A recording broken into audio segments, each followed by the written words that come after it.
쓸모아. 일본 정부가 14일 오전 강요해에서 채택한 2020년판 방위백서가 논란이 되고 있습니다. 올해 백서에도 16년째 이어온 일본의 독도 영유권 주장은 여전히 담겨져 있었습니다. 방위백서에 포함된 지도에는 독도를 다케시마로 표기하며 자국 영토임을 강조했습니다.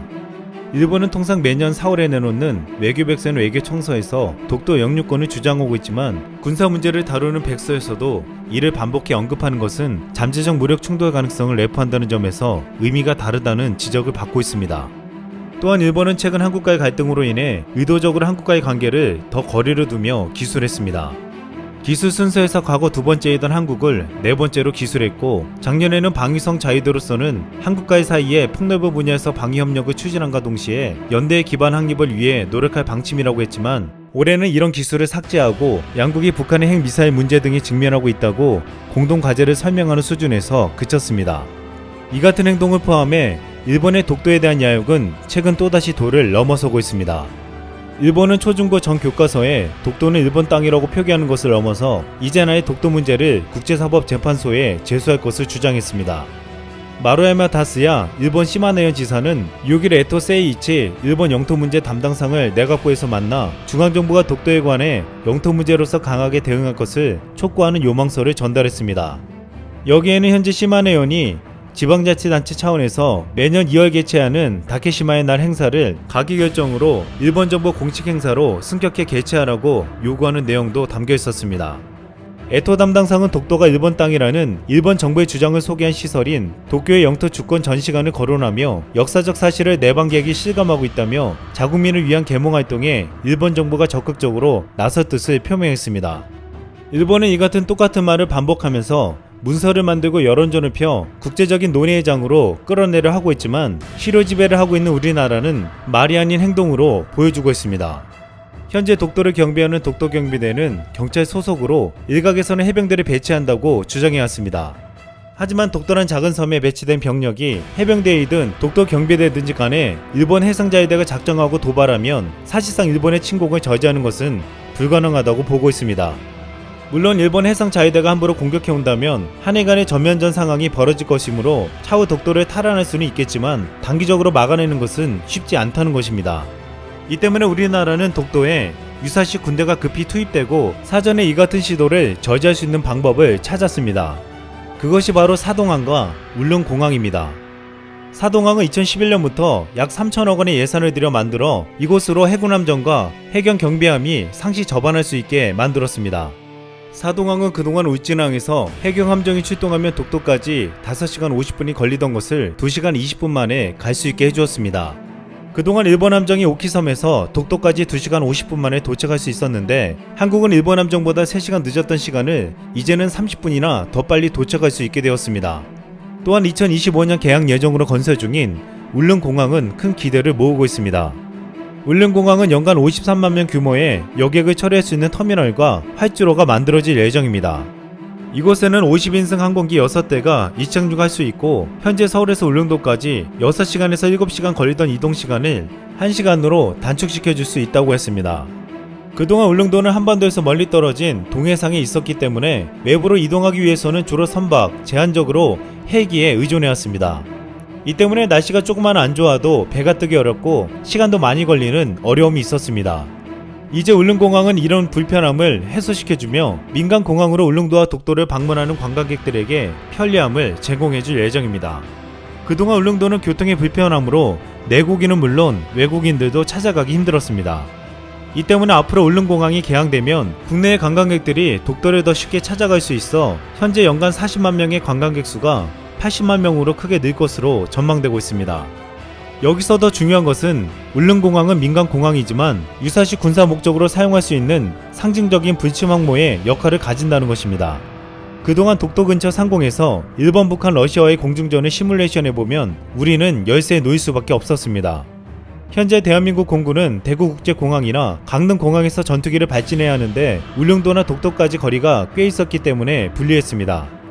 하지만 독도와 가까운 오키섬에서 발진이 가능한 일본 항공자위대나 원산 비행장에서 발진이 가능한 북한의 공군의 속도에서 밀릴 수밖에 없었습니다.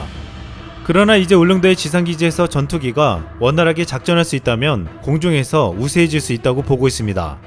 울릉공항의 1200m 활주로가 여유 있는 길이는 아니지만 F-16, F-35A, KF-X 등의 중형 전투기가 공대공 세팅으로 이착륙하기에는 충분합니다. 또한 군수지원 측면에 있어서도 기존에는 헬리패드로 헬기만 뜨고 내릴 수 있었지만 공군의 고정이익 수송기가 이착륙 가능해집니다. 게다가 차후에 도입될 한국형 경항모가 F-35B를 탑재하고 동해상에서 작전할 때 울릉공항과 연계할 수 있습니다. 이처럼 울릉공항은 군사기지로서 훌륭하게 사용될 수 있다는 것입니다. 일본은 호시탐탐 독도를 자신들의 땅이라고 우기고 있지만 우리는 사동항 울릉공항을 통해 빠르게 접근할 수 있는 군사기지로 만들어 함부로 침범할 수 없는 억제력을 가지고 여객기나 대형 여객선을 통해서 해외 관광객들을 유치해 세계적인 관광 명소로 만들어 독도는 한국 땅임을 확실히 전세계에 알려줄 예정입니다. 그동안 방송뿐만 아니라 국내 연예인들도 독도에 대한 발언으로 이목을 집중시킨 적이 있습니다. 2009년 허준호는 뮤지컬 갬블러를 홍보하기 위해 일본을 방문했습니다. 당시 일본의 SBS 올인이 방영됐었고 이로 인해 허준호는 많은 일본 팬을 보유하고 있었습니다. 그런데 공동 기자회견에서 어느 한 일본 기자에게 작품과 전혀 관련 없는 질문을 받았습니다.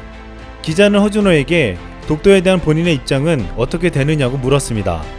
무리하기 짝이 없었지만 허준호는 기자 앞으로 걸어가 취재 수첩에 글을 쓰던 기자의 펜을 낚아챘습니다. 기분이 어때요? 허준호의 기습 행동에 일본 기자는 당황했고 주변 분위기에 압도돼 곧바로 사과했다고 했습니다. 이 같은 허준호의 행동은 이후 독도 문제가 불거질 때마다 사람들 사이에서 다시 회자되고 있습니다. 또한 가수 이승철은 2014년 8월 광복절을 기념해 탈북청년 합창단과 독도를 방문해 통일을 염원하는 곡 그날에를 함께 불렀습니다.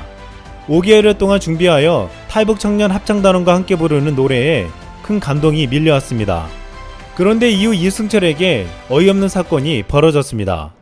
그해 11월 이승철이 일본 하네다 공항에서 입국 거부를 당한 것입니다.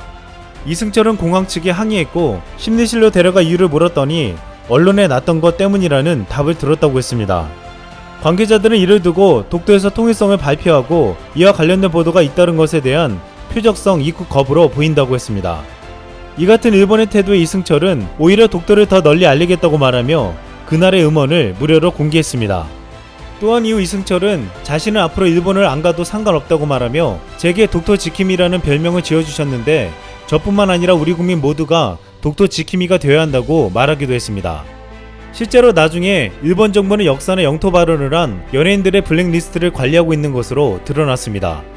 일본에 입국해 활동하지 않더라도 독도 관련 발언을 했던 배우가 출연한 드라마나 영화는 일본 수출길이 막힌다고 했습니다. 자신의 소셜 네트워크에 독도에 대한 주권을 주장하는 글을 올린 배우 최모 씨가 출연한 드라마는 일본 시장에서 철퇴를 맞기도 했습니다. 이 드라마를 만든 외주 제작사 대표는 일본 측 에이전트에 문의했을 때 일본 시장에서 탐탁하지 않게 여기는 연예인의 명단을 불러줬다고 했습니다. 일본 시장에서 활동할 수 없는 반일 연예인 리스트가 존재한다는 것을 간접적으로 시인한 셈이었습니다.